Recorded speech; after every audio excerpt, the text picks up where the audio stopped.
We're doing the mid-year book tag. When it comes to the books, I'm gonna give like the briefest of brief description to keep the ball rolling. I basically just pulled a bunch of different questions. I didn't like go through a whole list and do exactly the ones on the list. I just kind of picked and pulled from different ones.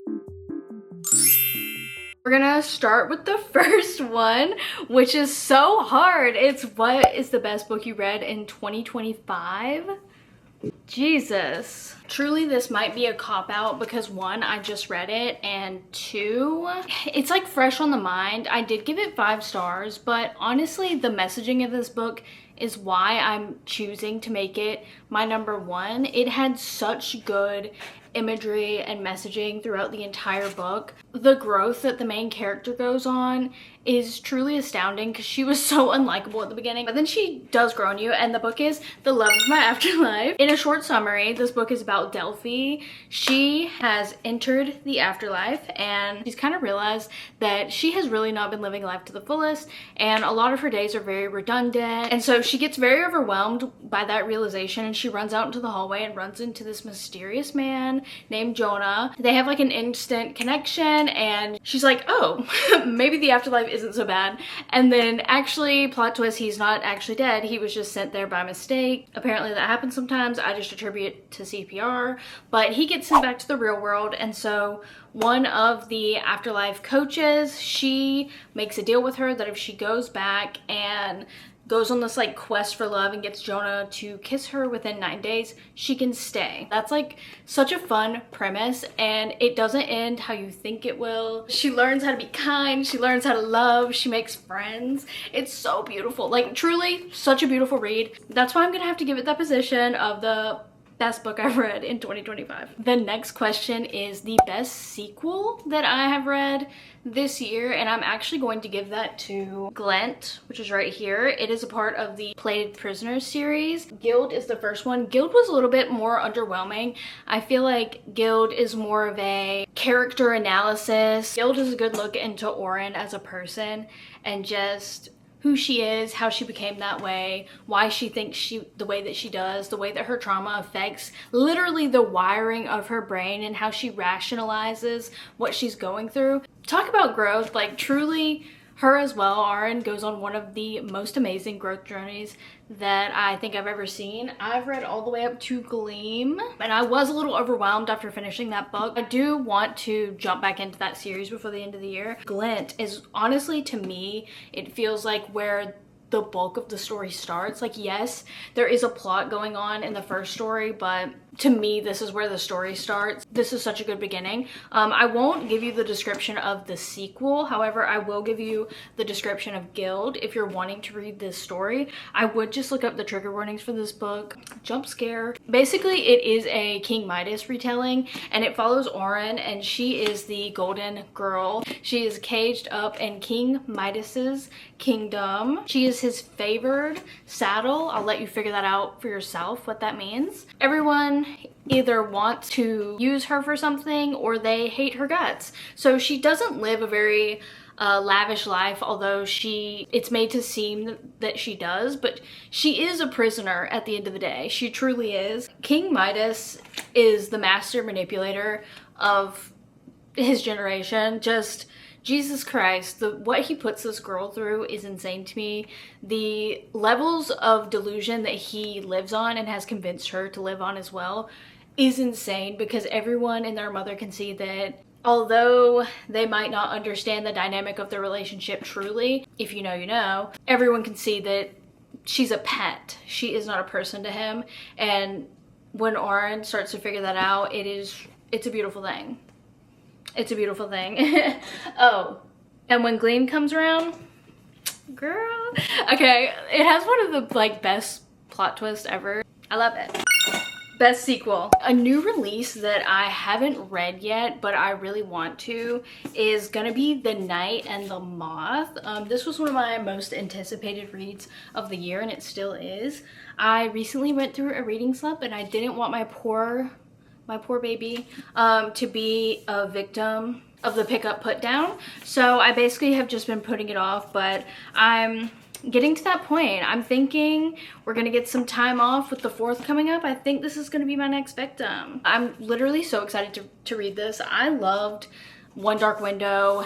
I love that duology. It was so good to me. I feel like that story was so unique to me. I had never read a premise similar to that one. I know a lot of people were like bitching and moaning. They were like, it's not that original. And I'm like, grow up. Yes, it was. This book is about Sybil. She has these visions, and apparently it is very uncommon. She and people like her, they're called diviners, and slowly, one by one, those people start disappearing, and she has to enlist the help of a knight. I look forward to reading this. I'm very, very excited. Most anticipated new release for the end of the year, that would be Mate.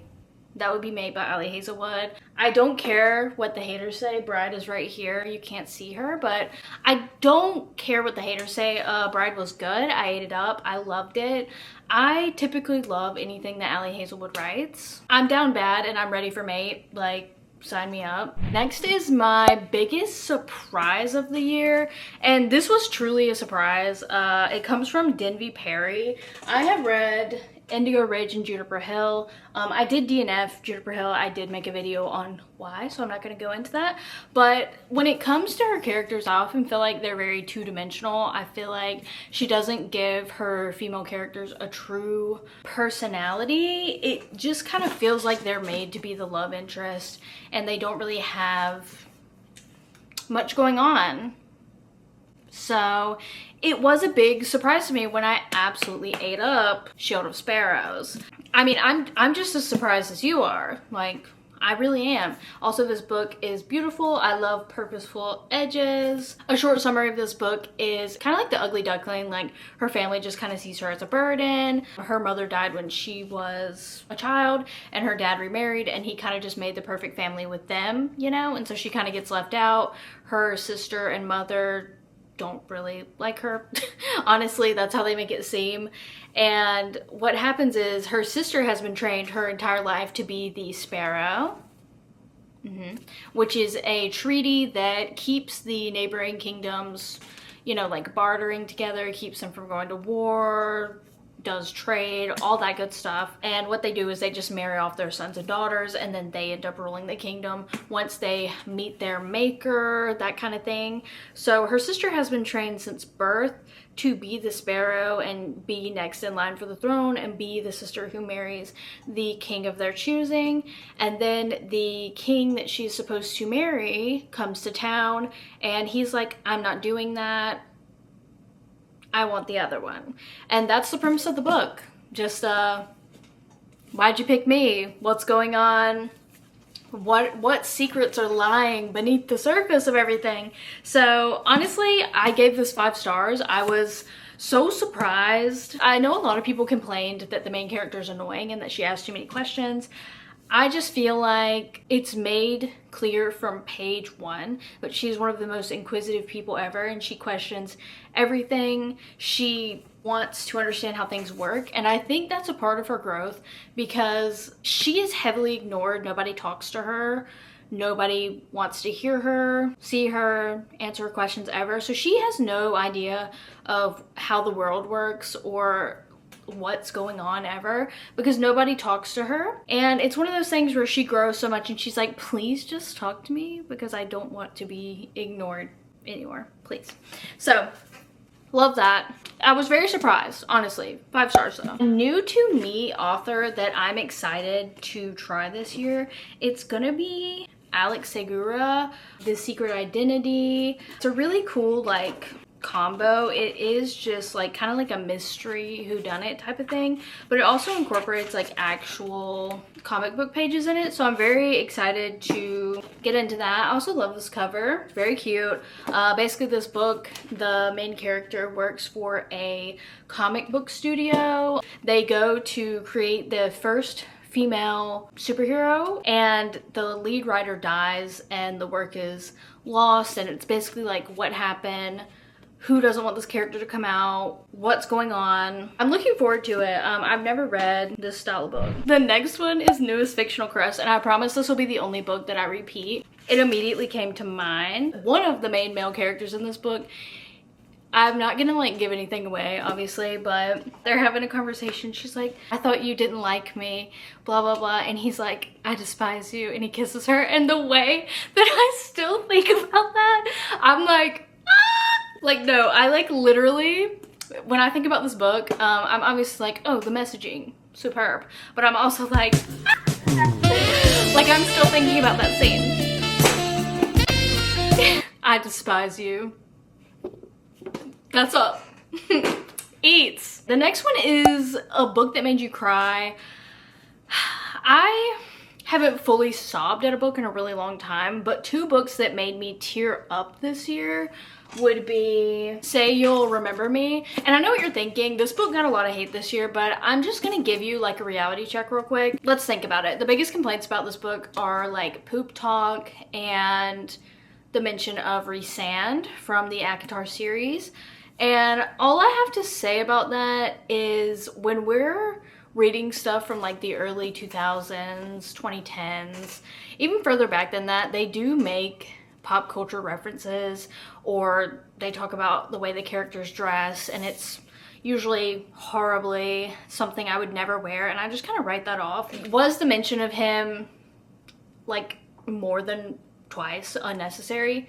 Yes. I think maybe it was done too many times, but like once or twice, whatever, like I roll, but like I can roll with the punches, you know? It's basically a galaxy legging in my opinion. Like I can dress my own character. I can make them look how I want to look.